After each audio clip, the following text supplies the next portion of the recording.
ٹھیک ہے. اب 15 سال کے فرق کے لحاظ سے سرکار نے ان کے ساتھ نکاح فرمایا اور کیا خوب نبھایا.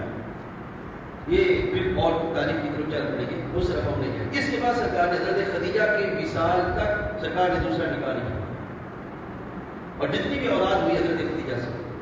اس کے بعد حضرت سیدہ سودا رضی اللہ عنہا جب محبوب علیہ السلام کے ازواج مطہرہ جو اولاد پاک جو وہ عمر میں چھوٹی تھی، یعنی کہ صاحبزادیاں تھیں، صاحبزادے جو وصال کر گئے تھے صاحبزادیاں تھیں، اس وقت پہ جو ہے حضرت خدیجہ کے بعد ایک بی بی صاحبہ کی ضرورت میں شاہی کے گھر کو چلانا ہے. حضرت سیدہ سودا رضی اللہ عنہا بی بی صاحبہ کی بڑی عمر کی، ان کے ساتھ سرکار نے نکاح فرمایا.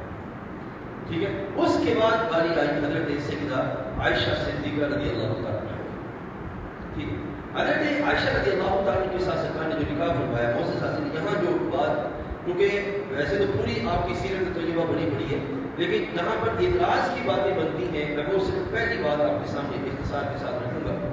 حضرت سیدہ رضی اللہ تعالیٰ عنہا کے ساتھ جب محبوب کریم علیہ السلام کا عقد مبارک ہوا، اس وقت ان کی عمر مبارک جو تھی وہ اختلاف روایت 7 سال یا 8 سال. ٹھیک ہے. نمبر 1. نمبر 2، اور جس وقت رخصتی ہوئی اس وقت عمر مبارک 9 سال 10 سال یا 11 سال. یہ ہے ان کی عمر کے لحاظ سے صرف اعتراض اس پہ زیادہ ہوتا ہے. ٹھیک ہے. بس یہ پہلو آپ نے سننا ہے، یعنی کہ جب عقد ہوا اس وقت عمر تھی 7 سال یا 8 سال، اور جب جو ہے وہ رخصتی ہوئی اس وقت عمر تھی جو ہے وہ 10 سال یا 11 سال. اس پہ جو ہے وہ اعتراض ہوتا ہے. ٹھیک ہے. اور یہ آپ نے سمجھنا ہے. پہلے ہم نے یہ بات آپ کے سامنے اوپر رکھ دی ہے کہ نبی علیہ السلام کے لحاظ سے معاملہ یہ ہے. ٹھیک ہو گیا.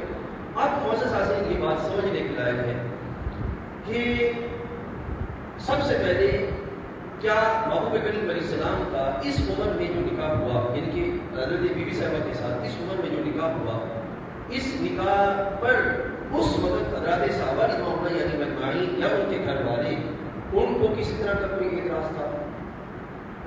اب سیرت پوری پڑھ کے دیکھ لیجیے، یعنی کہ محبوب کریم علیہ السلام کی سیرت مطلقہ کے متعلقہ جتنی بھی کتابیں ہیں ساری پڑھ کے دیکھ لیجیے. کسی ایک مقام پر بھی کسی ایک صحابی کو بھی بشمول ان کے گھر والے اور خاندان کے کسی کو بھی حضرت بی بی صاحبہ رضی اللہ عنہ کا نکاح کا یہ جو وقت کا معاملہ ہے اس پہ کوئی اعتراض نہیں تھا. اعتراض کس نے کیا؟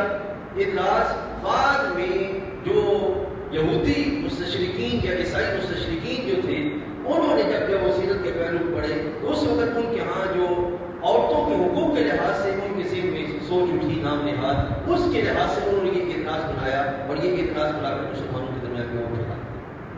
آج کراچی کے اندر اور اسلام آباد کے اندر بہت ساری جو ویمن رائٹ کے اعتبار سے جو انسانی تنظیمیں ہیں وہ تنظیمیں جب وہ احتجاج کرتی ہیں نا تو اپنے احتجاج میں اس پہلو کو سامنے رکھتی ہیں اور نعوذ باللہ بڑی بدبختی کے ساتھ اس پہلو کو بیان کرتی ہیں کہ کہاں 8 سال اور کہاں 12 سال، اس پہلو کو جو بناتی ہیں. اب اس کو ہم نے ویسے مومن سمجھنا ہے، مومن کہ نبی علیہ السلام کے لحاظ سے اس کے لحاظ سے معاملہ کیا ہے. اب اس ساتھ یہ سوچیے کہ ہمارا یعنی کہ برصغیر پاک و ہند اور عرب یہاں دونوں علاقوں کا مزاج مختلف ہے. عرب کے علاقے کے اندر ویسے اگر آپ گاؤں وغیرہ میں چلے جائیں تو گاؤں وغیرہ میں جو دیہاتی جو مزاج ہوتا ہے، یہ ماحول ہوتا ہے، خوراک کا صحیح ہونا اور اسی طرح ماحول کا صحیح ہونا اور اسی طرح جو وہ ذہنی فکری ٹینشن سے فری ہونا، یہ جو چیز ہوتی ہے اس سے جو ہے وہ جو بچے ہوتے ہیں وہ جلدی بڑھ کر جو ہے وہ اس عمر تک جو پہنچ جاتے ہیں. یعنی کہ جب بلوغت کی عمر ہوتی ہے وہ عمر جس عمر کے اندر جو ہے وہ معاملات جو ہے وہ شروع ہوتے ہیں انسانی فطری معاملے کے لحاظ سے، اس وقت وہ صحت کے اعتبار سے اچھی صحت کے ساتھ اس عمر تک پہنچ جاتے ہیں. ٹھیک ہے. اگر یہاں کے دیہاتی لحاظ سے بھی دیکھا جائے، اسی طریقے سے عرب کے لحاظ سے بھی یہ معاملہ تھا کہ وہاں پر جو ہے وہ جو صحرا کے لحاظ سے سلسلے تھے اس میں خوراک اور سارے ماحول اور ان سارے چیزوں کی وجہ سے جو لوگ جو ہیں وہ اس عمر میں بہت جلدی پہنچ جاتے تھے، اور اس عمر کے اندر یعنی کہ 8 سے 9 سال کی عمر ہے، یہ عمر جو ہے وہ صحت کے اعتبار سے اچھی صحت ہوتی تھی اور اس میں نکاح کا معاملہ ہو سکتا تھا. ٹھیک ہے. اب اس وقت سب سے پہلے عادت کے اعتبار سے دیکھا جائے تو حبیب کریم علیہ السلام نے اس وقت کی جو عادت تھی یا اس وقت کی جو روٹین تھی اس روٹین سے ہٹ کے کوئی معاملہ نہیں کیا، کیونکہ نکاح پہلے ہوا اور اس کے بعد جو ہے وہ جو رخصتی ہوئی وہ 9 سال یا 11 سال کی عمر میں ہوئی تو بلوغت کا دور جو شروع ہو چکا تھا.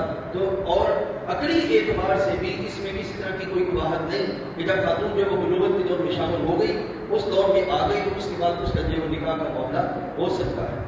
اچھا، ابھی یہ صرف مثال سمجھانے کی خاطر وغیرہ کوئی اس میں محض نہیں۔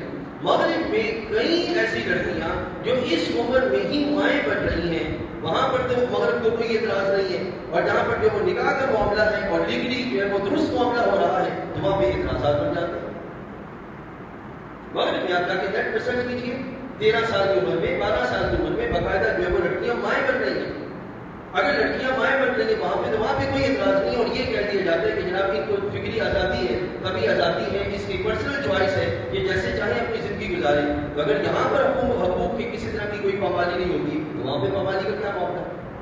فقط صرف یہ ہے کہ وہاں پر جو ہے وہ تعصب ہے اسلام کے اعتبار سے، کس نہ کسی طریقے سے نبی کریم علیہ السلام یا اسلام کے معاملات کو ڈی ویلیو کر کے لوگوں کے درمیان پوچھے۔ سمجھا کہ ایک جو ہے عادت، دوسری کیفیت کیا ہے؟ دوسری کیفیت کی حکمت۔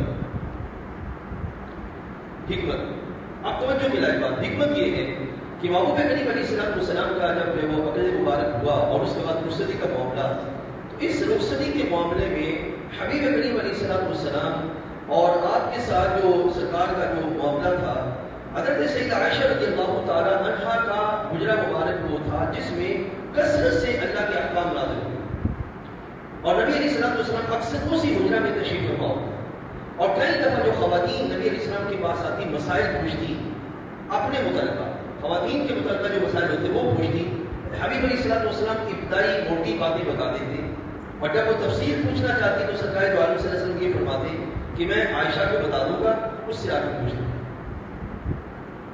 اس کا مطلب کیا؟ وہ بہت ساری باتیں ایسی ہوتی ہیں کہ جو مرد جو ہے وہ جو آزاد خواتین ہیں ان کے ساتھ نہیں کر سکتا، اپنی خاتون کو مسئلے کے اعتبار سے، نکاح کے اعتبار سے وہ سمجھا سکتا ہے۔ اب حبیب کریم علیہ السلام ان کو سمجھا دیتے، حضرت عائشہ رضی اللہ عنہ کو، اور خواتین آ کر جو حضرت عائشہ رضی اللہ عنہ سے پوچھ لیتے۔